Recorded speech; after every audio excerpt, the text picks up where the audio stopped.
Hi guys, I'm Lauren and this is the story you're reading. For the longest time I was unsure if I should share this with you guys. You see, there's a tragedy involved in my story that is too close to my heart. Just talking or writing about it still suits me a lot. But over time I got the courage to share my experiences and tell you how I saw my mother-in-law, Jessica, get her karma. To start off, I must tell you what went wrong in my life. I had the perfect marriage and the perfect life, but God had other plans for me. After spending 8 years with my husband Liam, he tragically passed away after a fatal accident. Words can't express how broken I was and how much I still miss him. He was the best man I have ever met, and I'm honored to have been his wife. Liam's passing had left me and his family in a broken condition. None of us expected him to pass away so soon. His parents, Jessica and Nathan, were equally heartbroken by what happened. Even though Liam was not in contact with his mom anymore, I knew that she was grieving her son. My husband had gone into contact with his mom after she repeatedly tried to control him and manipulate him. She downright exploited him by constantly opening credit cards in his name and spending the money on herself. Her poor treatment of me was also a cherry on top. After repeated fights, Liam finally decided to cut off his mom for good. We were still in contact with Nathan because he was actually a good father and father-in-law. After the accident, I was in a pretty bad emotional state. We had recently purchased a house and were planning to expand our family. The grief I felt was too much to handle, so I reached out to my in-laws for support. Nathan and other members of the family came through and helped me a lot. So when he asked to move in with me, I agreed. He had said, "I know you and Jessica don't have a good relationship, but I'm begging you to look past that. She's a grieving mom who couldn't get her closure. She just wants to stay here for a bit to feel what's left." I understand that, Nathan. I'm having a hard time myself. I used Liam's life insurance money to pay off the house. He had put in so much effort to find us the perfect place.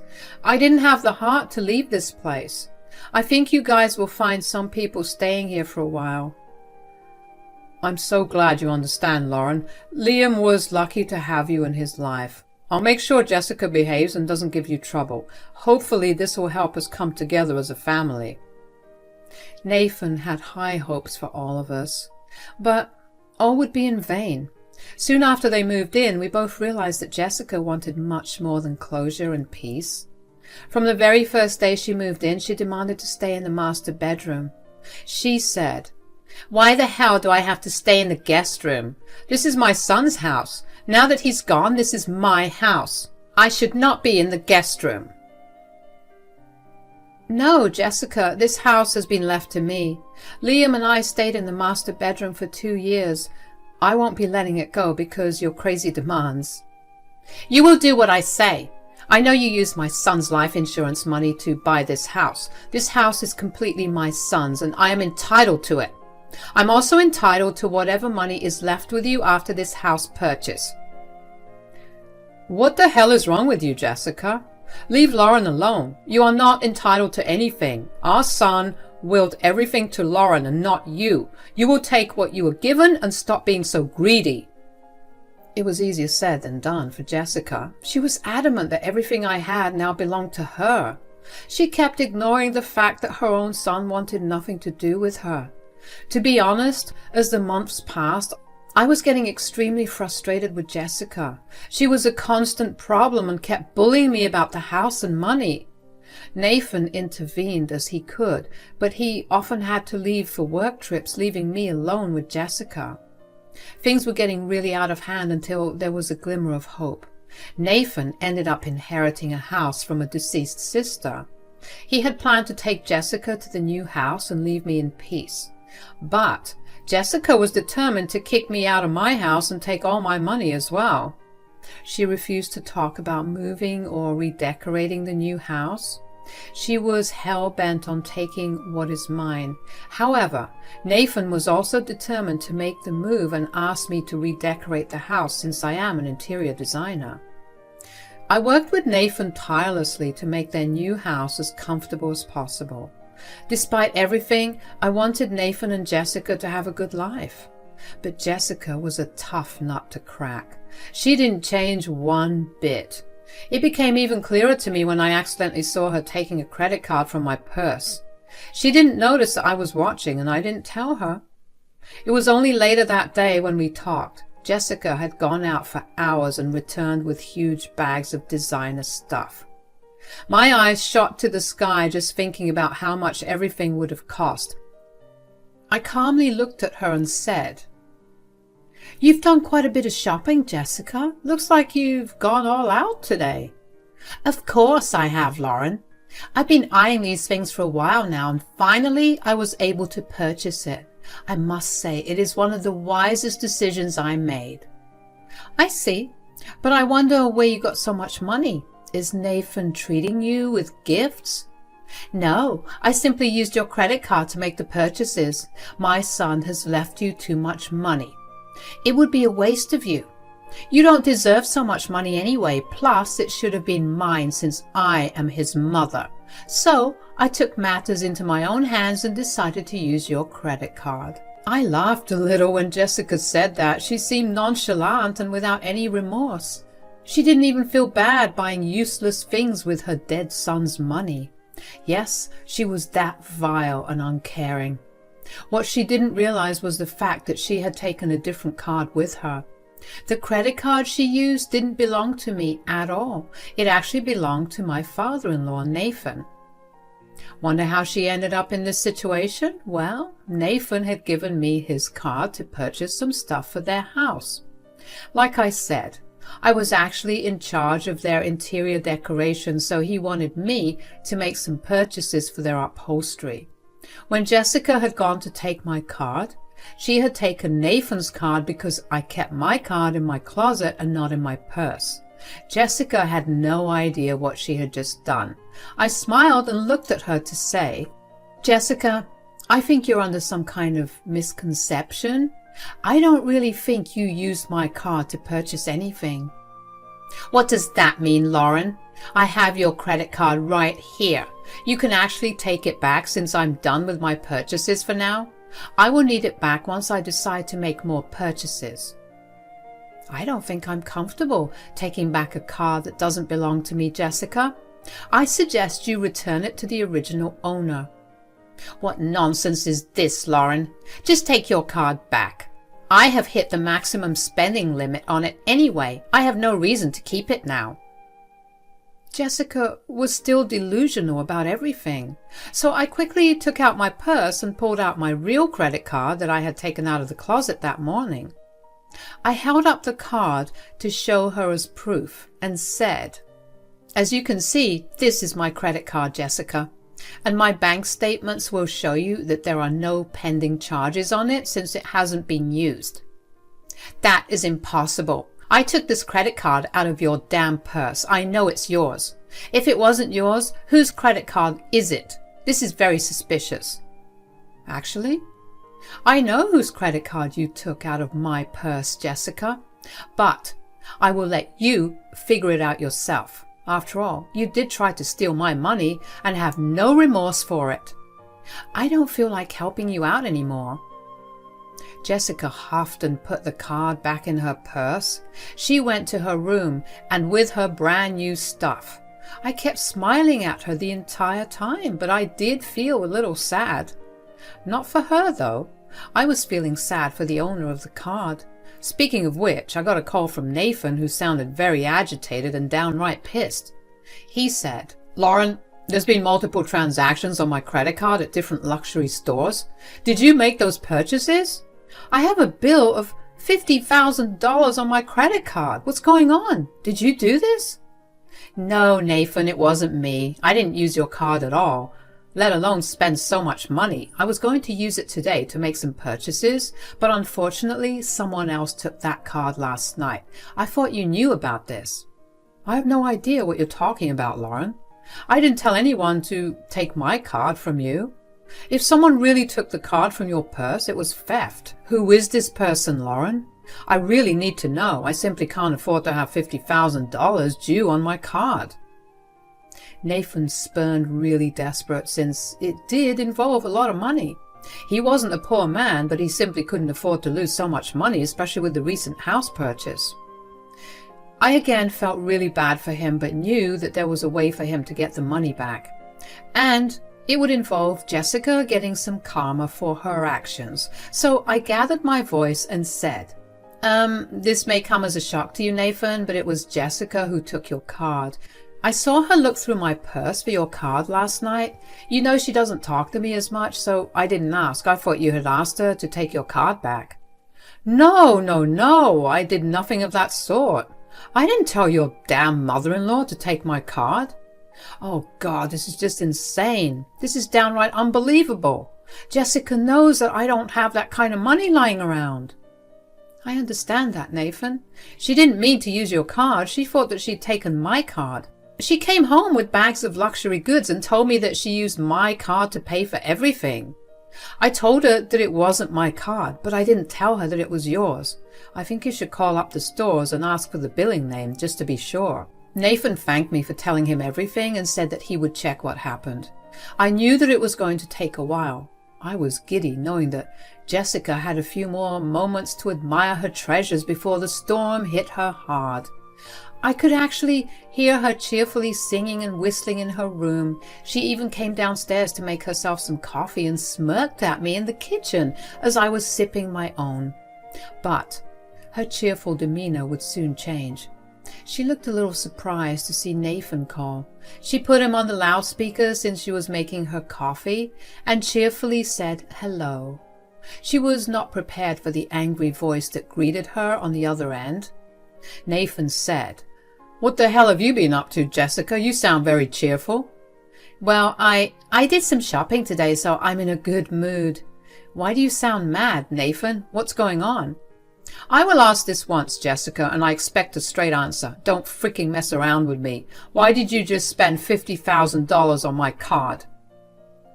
I will be honest, guys. I've never seen or heard Nathan so angry. I could literally feel the anxiety that Jessica felt at that moment. She turned pale and started to stammer a lot. I guess she was finally catching on to whose card she had used for her purchases. Nathan was so angry that Jessica was too scared to form comprehensive sentences. She said in a weak and shaken voice, "What are you saying, Nathan? I didn't use your card for anything. I swear I didn't do anything. This has been a misunderstanding. I really meant to use Lauren's credit card. I swear to you, Nathan." "So you're telling me that you intentionally took Lauren's card and went to town shopping your heart out? You tried to steal from our daughter-in-law and ended up taking my card instead?" Yes, I swear I didn't mean to take your credit card, Nathan. You have to believe me. I didn't do it on purpose. I didn't know." Jessica was now in full panic mode. She hadn't planned to reveal to Nathan how she had managed to buy so many things despite not having a job. Yes, she can be clever, but not that clever after all. She had acted on impulse and hadn't thought her plan through. That's why she was caught in this situation. Nathan was not having it with Jessica. He yelled at her, saying, "What makes you think that makes the situation any better? You tried to steal our daughter-in-law's card, which is something equally horrible. I told you multiple times that her money is not yours. Why don't you just listen to me for once?" "Nathan, I'm so sorry. I really didn't mean to put us in trouble. Lauren has a lot of money that she doesn't need. I really thought it wouldn't be a big deal. Had I known it was your card, I wouldn't have done this." "Damn right, Jessica. You never should have done this. Do you even know how much money $50,000 is? You will land us in debt. I can't believe I married such a greedy and disgusting woman like you." "Oh, really, Jessica? So how did you end up buying all the stuff you just told me about? Whose money did you use?" "Well, I thought I just actually used Lauren's card to make those purchases. I swear I wouldn't take your card, Nathan. I don't even know how your card ended up with Lauren." "Lauren had my card because I freaking gave it to her. She was supposed to use it to get furnishings for our new house. I don't think that will happen anymore. We don't have any money left after I get rid of these credit card bills. What have you done, you stupid woman? Jessica started to cry when Nathan kept yelling at her. She finally realized what a messed up thing she had done. Although it wasn't intentional, she would have landed in this place anyway. Even if she had taken my card, I would have pressed charges against her and we would have come back to this place. Jessica, however, seemed oblivious to this fact. She immediately turned on me and said, This is all your fault, Lauren. You should have just given me my son's money when I asked for it. Because of you, we are in deep trouble now. Don't you dare try to blame Lauren. I can't believe you're still asking for your dead son's money. Have you no shame, Jessica? I don't think I can even look at you after this. You have ruined us. No, Nathan, listen to me. I will go and return everything. I will try to do as much as possible to get the charges reversed. I will do everything necessary. Damn right you will, Jessica. I want the charges on my credit card gone as soon as possible. Don't you dare harass Lauren about this, or God help me, Jessica. Nathan hung up on Jessica while she cried some more. She ran to her room and frantically gathered up her new stuff. I guess she was going to return everything that she had bought. Good for her, but I doubted it would help her in the long run. When she was leaving, I was sitting in the living room watching the drama. She gave me a nasty look and I said, "Ah, there you are, my dear mother-in-law, going to return your stuff back to where it belongs?" "You witch! This is not the end. Don't you dare think that things will end here." "Oh no, this is just the beginning, Jessica. The beginning of your end. Now, you better hurry and return everything before Nathan calls again. Trust me, you don't want to upset your husband anymore." Jessica again gave me a nasty look while she hurried out to return her items. She didn't talk to me when she returned. She looked pretty worn out and embarrassed. Returning expensive stuff to luxury brands can be a bit humiliating for people like us who can't exactly afford to buy them like peanuts. I decided to leave her be and enjoy my peace for a few days till my father-in-law returned. Thankfully, Jessica stayed away from me for the next few days. That weekend, Nathan came back home and went straight to the guest room. I had it ready for him since he had requested it the day before. I didn't tell Jessica because I really wanted to see her reaction. The face she made when Nathan ignored her and made his way towards the guest room was hilarious to me. She looked down in shame and started to have tears in her eyes. Nathan, Jessica and I sat down after dinner to discuss a few things. It was Jessica who began the conversation. She said, "Nathan, why are you using the guest room? You should be with me. Are you still mad at me? I have returned all the stuff so that the charges are reversed. I made sure to correct my mistakes." "It wasn't a mistake when you stole someone's card intentionally, Jessica. Also, there is still a $5,000 charge on that card. Want to tell me about it?" "I'm so sorry, Nathan. I bought a few things for my friends and family. I cannot ask them to return everything. It would be humiliating." "You should have thought about that when you stole someone's card, Jessica. I guess it is easy to be generous when the money's not yours. Don't worry. Give me the names and I will speak to them personally." Jessica looked stricken when Nathan said that. She hadn't expected that from Nathan. She looked really embarrassed and was wishing this would end soon. The amount of humiliation she would be facing was too much for her. She tried to plead with Nathan and said, "Nathan, think about me. Please don't do this. It will destroy my reputation. I will be humiliated." "So? My money means nothing to you, right? You really should have thought about everything before doing something so stupid." "I know I made a mistake, Nathan, but please, don't make me go through this humiliation." "You need to get used to this, Jessica, because you will be facing some more humiliation when you tell them about your divorce." Jessica and I were both shocked to hear this. I didn't expect Nathan to spring this divorce on her like that. Jessica literally turned pale and started to cry in disbelief. Nathan looked glum but determined. Jessica was still in disbelief and said, "Nathan, you're leaving me? How could you do this, Nathan?"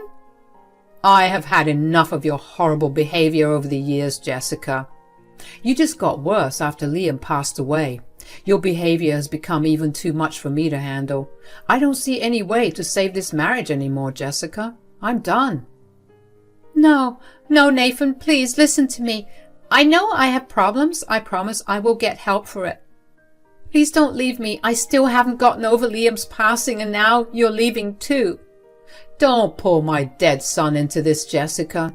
You were crazy and entitled even before he passed away. Hell, he didn't even want to speak to you when he was alive. I'm leaving you solely because of your actions. You should have dragged yourself to therapy like I begged you to years ago. Jessica kept crying and pleading with Nathan to take her back.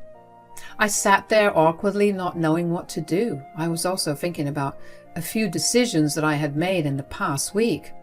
Nathan looked at me and understood what I was thinking. He said, "Lauren, I'm so sorry for begging you to take us in. I really thought that Jessica was a grieving woman and just needed some closure. Now I see that all she could think about was Liam's money and property." It's okay, Nathan. I understood your position back then. I believe you needed the closure as well. I will move out soon, Lauren. This hopefully won't be your problem anymore. I need to make some amends with you too. I'm sorry for dragging you into our drama. Don't apologize, Nathan. You are family to me. I did make some decisions this week. You don't need to move out, Nathan. You can stay as long as you need. Meanwhile, I will be evicting you, Jessica. Jessica suddenly stopped crying and looked at me, eyes blazing. She was ready to claw my eyes out for suggesting she move out. Clearly the woman was nuts. In a horrible voice, she said, "You are going to evict me? You think you can just throw me out? After you have grossly violated my boundaries and privacy, I don't see why I should house you. This is my son's house. You cannot kick me out. I will take you to court." I think you need to get your head checked, Jessica. This is my house now. Your son left everything to me intentionally. Go ahead and take me to court. Although I would suggest you keep that money for your divorce and eviction. Trust me. If you don't move out within this month, I will call the cops on you. Jessica looked a little scared when I mentioned the cops. It was true that she just couldn't afford to have multiple court cases on her back. She had no money to defend herself, and I doubt Nathan will be giving her much anyway. So instead of messing with me anymore, she decided to beg Nathan and try to change his mind. I let them solve their personal issues and retreated to my room. The days went by quickly, and it became apparent that Jessica was going to be a divorced woman. I had talked to Nathan, and he seemed adamant about the divorce. He had a lot of pent-up anger and frustration towards Jessica that needed to be expressed. He did try his best, and nothing good came out of it. So he took the highway and left Jessica. Jessica was in such a mess that she didn't try to get in my face again. Instead, she quietly spent her days in her room until the tow trucks came to take her stuff. She left a little before the eviction notice would expire. By then, she knew that Nathan wouldn't take her back. Jessica and Nathan got divorced in 6 months. Nathan was desperate to get rid of her and cut her a fair deal in the divorce. Jessica didn't want to spend any more money on a lawyer and agreed to those terms. She knew that her days of comfort were over. She had moved in with her sister and gotten an entry-level job to support herself. She did get some alimony, but it wasn't enough for her upkeep. The worst blow was the fact that no one trusted her after she attempted to steal my money. Even her own family berated her for being so greedy and turned away from her. Only her sister helped her, but made it clear that she was still on her own. Due to her own greed and entitlement, Jessica lost all her family. As for me, I have finally come to peace with what happened. Nathan and I still meet up at times to grieve Liam at his grave. He is now living in the house that he had inherited. I won't say that things are perfect for him, but he is getting there. We are both recovering and have planned to cherish Liam's memories till the end of her life. Jessica can now only pray that her son forgives her in the afterlife.